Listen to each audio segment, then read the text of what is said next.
speak of citizenship, is to talk about of a special right, privilege, and responsibilities associated with belonging to a particular nation state. However, there is also a very particular concept of global citizenship, which will be discussed in the light of the article Diversity, Group Identity, and Citizenship Education in Global Age, read by James Benkes, related to education and understood under the idea that the citizen is committed not only on a country, but is to wider global community. Thus, by contributing positively to it, the influencing change on regional, national, and global scale.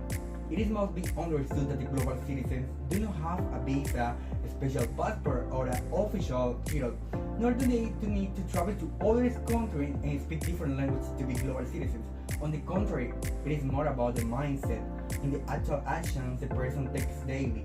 A global citizen understood how world works, values the difference between people, and works with others to find a solution to challenges too big for any one nation. As you can see in this chart, we will talk about just that, starting with the concept of cultural citizenship, understanding its meanings, defining 5 categories very understood. First, it is discussed the 4 levels of citizenship designed to help educators conceptualize ways to help students acquire deeper and deeper citizenship, so the classroom and schools can be transformed into space that helps students acquire the knowledge, values, and skills necessary to become deep citizens through the respect, appreciation of diversity, defense and environment, responsible consumption, and respect for individual of society's human rights. Then, there is human rights as subject that generates discussion throughout the history, although this subject has caused tension between advocates and those who are affected by the change they bring out.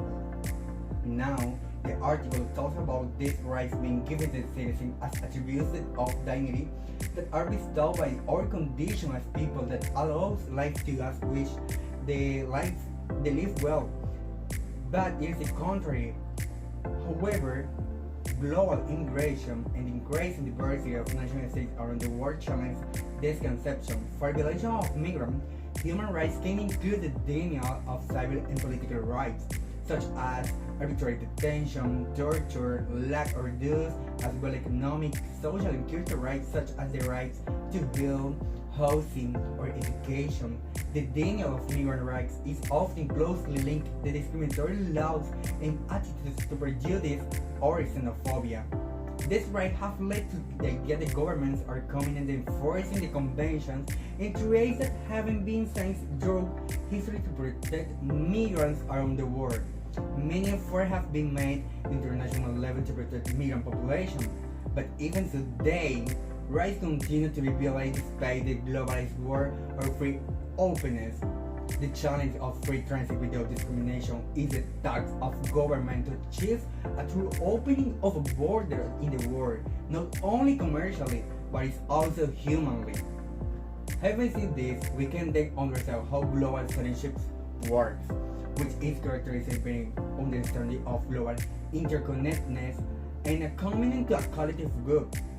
To achieve this, 3 aspects are considered is cultural identity, is the sense of belonging to a social group, with which you share certain traits such as costume, values, beliefs, and practice. For example, the African American community in the United States, the indigenous cultural identity in Latin America, the Japanese cultural identity, the Catalan cultural identity in Spain, and the Islamic cultural identity. Then we found the national identity is the sense of belonging to a historical, cultural, linguistic, and social community. We correspond to a greater or lesser extent for a country, region, or political community.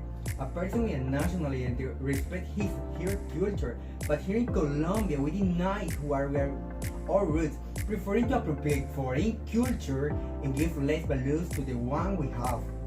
Finally, we found global identity. This is understood as an identity that transcends the immanent surrounds and has a broad perspective of the world.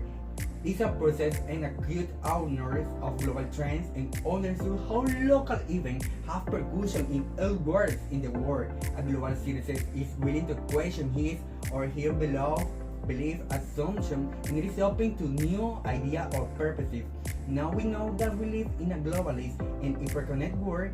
We have decisions to make a repercussion beyond our community and physical environment, where every action can influence other parts of the world.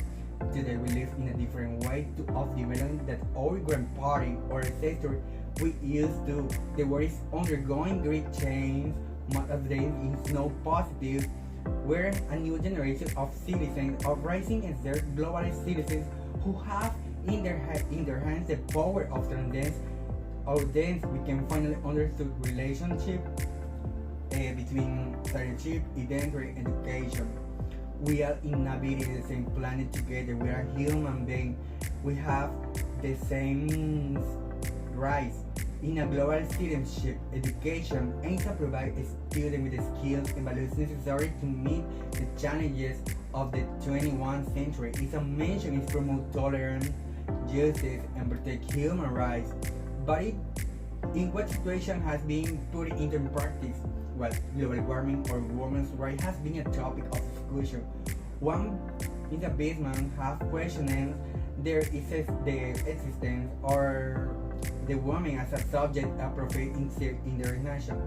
But young people like Greta Thunberg have been able to spark a global movement against climate change and have emerged as an unwavering and passionate voice for global sustainability. Or Malala Yousafzai, who decided to oppose the Taliban restriction on women's education in her home country of Pakistan. They are a clear example of what it means to be global citizens, because thanks to their leadership skill, they have been able to work as a team to address global challenges, achieving positive change in itself as the ability to inspire and motivate to others person make to have new decisions, collaborate with people with different backgrounds to achieve common goals. But don't they care about their country? Well, everything starts from the local level, taking initiatives to improve your neighborhood or the city where you live. For example, Colombia has been hurt by the war, discrimination, and poverty, and thanks to small groups today, change has been achieved in a many social fields. Thanks to the law 150 on education, it is now possible to guarantee the education inclusion for development of children with difficulties in preschool, primary, and secondary education. Thanks to the murder of Swacha, it has been possible to denounce the murder and the impunity of the crimes committed against the relatives known as false positives. Here in Valledupar, a young woman from the right bank of the Coatapuri River has succeeded using popular education to help children support their life significance through literature. Having said all this, then we understood that a global citizen fosters the ability to listen, listening to needs of a community, learning by listening rather than talking or projecting. It encourages people to question and challenge inequality both in their communities and on a global scale. Global citizens passionately support social justice and sustainable practice. They are champions of safer, of fairer future for everyone in our planet. Are you ready to become a global citizen?